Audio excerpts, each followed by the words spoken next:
Did you know that over 90% of active investors underperform the market? That's right. Despite all the research, time, and money they put in, most of them end up losing to the simple strategy of value investing.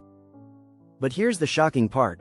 If you had invested just $1,000 in Warren Buffett's Berkshire Hathaway in 1965, it would have grown to over $27 million by 2021.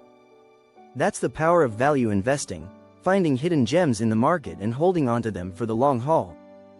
In this video, you'll discover how to unlock that same potential for yourself. We'll dive into strategies you can use to find undervalued stocks, avoid the mistakes that drain most portfolios, and master the art of knowing when to hold or fold.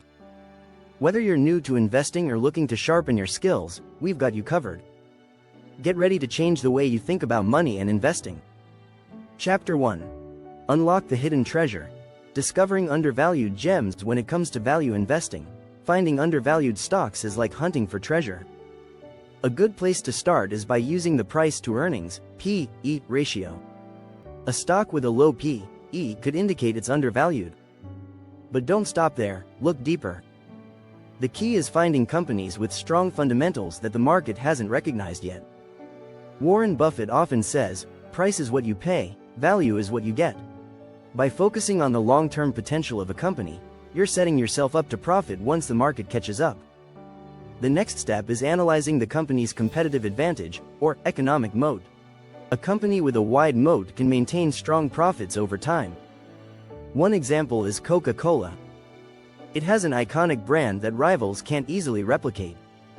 According to a study by Morningstar, companies with wide moats tend to outperform the market by 4–5% annually. Patience is key here, as it may take time for the market to recognize the true value of these hidden gems. Chapter 2. The power of patience. Why time is your best friend in value investing. Time is often your greatest ally. Think of it as a waiting game where the winners are those who hold strong and let their investments grow. Benjamin Graham, the father of value investing, once said, "The investor's chief problem, and even his worst enemy, is likely to be himself." This speaks to the importance of staying calm and avoiding rash decisions during market volatility. One of the most famous examples of this is Warren Buffett's investment in Geico.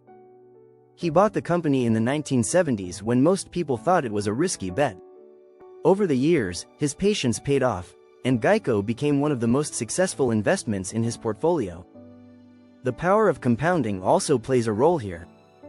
A $1,000 investment at an 8% annual return will grow to over $10,000 in 30 years. It's not about short-term gains but rather giving your investments time to reach their full potential. Chapter 3. The contrarian mindset. Buying what others fear. Contrarian mindset is a cornerstone of value investing. Simply put, value investors often buy when others are selling. It's about being brave when the market is fearful. A great example is the 2008 financial crisis. While many investors were pulling out, Buffett was busy buying companies like Goldman Sachs and Bank of America at a discount. In fact, his investment in Goldman Sachs during the crisis earned him a 10% annual return. According to a study by Dalbar, over the past 20 years, the average investor underperformed the market by 4.7% annually. The key is recognizing that fear often drives down prices below their true value. As Buffett says, "Be fearful when others are greedy, and greedy when others are fearful." Understanding market cycles and staying level-headed during downturns can provide significant returns for patient investors. Don't forget to subscribe if you want more tips on investing and how to make smarter financial decisions. Chapter 4. Finding the unseen. Spotting the next big thing before it pops. Successful value investors are always looking for the next big thing that the market has overlooked. It's not about investing in hype but about recognizing long-term potential. A good strategy here is to identify industries with significant growth potential. Think about how technology, healthcare, and renewable energy are shaping the future. For example, investors who recognized the potential of companies like Amazon and Apple in the early 2000s made incredible returns. Research from Statista shows that Amazon's stock price has increased by more than 3,000% since 2001. Value investors look for opportunities like these, where they can buy in before the rest of the market catches on. This requires a combination of intuition, research, and timing. The key is to look for companies that are disruptive but still undervalued by the market. And don't forget to check the company's leadership. Great management is often a hidden indicator of future success. Chapter 5. The Silent Killers. Avoiding the mistakes that drain your portfolio. Value investing isn't just about finding the right stocks, it's also about avoiding the wrong ones. Some of the biggest mistakes investors make are chasing after hot stocks or letting emotions drive their decisions. One of the most common silent killers is overpaying for a stock. Even a great company can be a bad investment if you buy it at the wrong price. A good rule of thumb is to never buy a stock unless you believe it's worth at least 30% more than the current price.